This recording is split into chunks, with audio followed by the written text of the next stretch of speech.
The story of Robert Smalls remains one of the greatest examples of bravery, determination, and resilience that many know little about.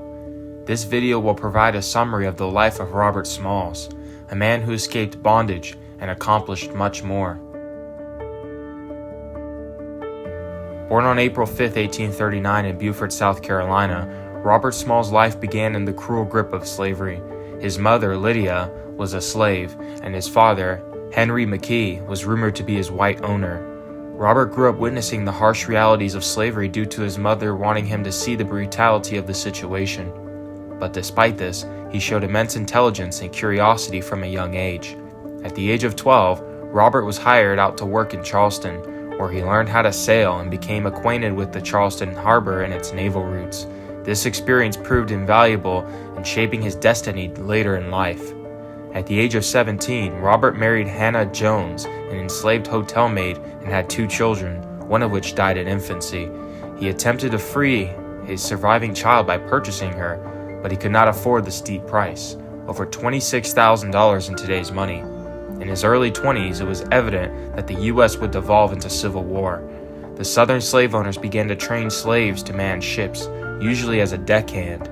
In 1861, he was assigned to steer the CSS Planter, a Confederate military ship, tasked with surveying waterways, laying mines, and delivering dispatches, troops, and supplies. It was with this assignment that Smalls would have his only chance at freedom, and he took it. In 1862, Robert Smalls orchestrated a daring escape that would change the course of his life. Late on the night of May 12th, while the white crew and officers were ashore, Smalls shared his plan with the enslaved crew members aboard the Planter. He informed them that he intended to seize control of the ship and make a run for freedom. The other enslaved individuals, including his wife Hannah, supported the plan. The next morning on May 13th, the CSS Planter was scheduled to begin its daily route, delivering supplies to Confederate forts and positions in the harbor. Smalls knew that this presented the perfect opportunity for his escape. Disguised in the captain's uniform and wearing a straw hat similar to the captain, Smalls looked remarkably like the ship's commander from a distance. As the Planter began its journey, Smalls piloted the vessel through a series of checkpoints and forts, each of which required specific signals for safe passage. He managed to replicate the correct signals, convincing the Confederate guards that everything was normal.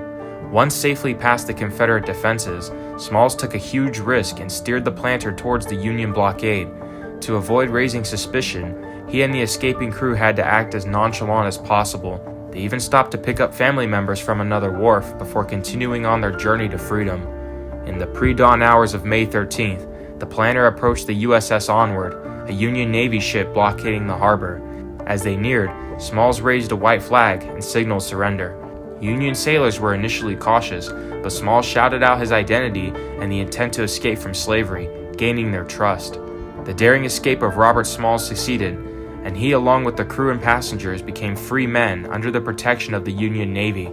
The significance of this escape was enormous, as it not only liberated Smalls and his fellow escapees, but it also dealt a significant blow to the Confederacy by delivering a valuable ship and its cargo to Union forces.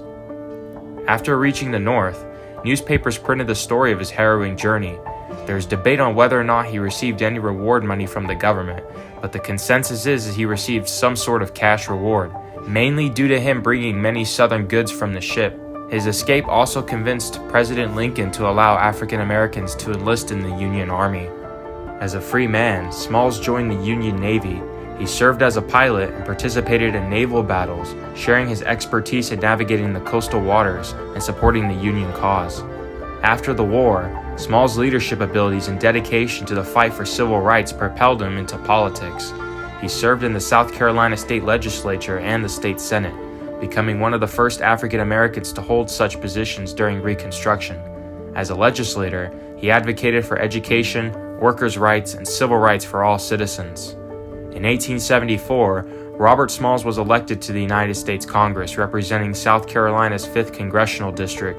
During this time in Congress, he continued his advocacy for civil rights, pushing for desegregation and equal treatment of all citizens. Education was important to Robert Smalls. He fought for the establishment of public schools for African Americans, believing that education was the key to empowerment and progress. He used his influence to secure funding for schools and educational programs in South Carolina. Robert Small's contributions to the advancement of civil rights and the fight against slavery and segregation remain a significant part of American history. Smalls died on February 23, 1915. Every year on May 13th, South Carolina celebrates Robert Smalls Day.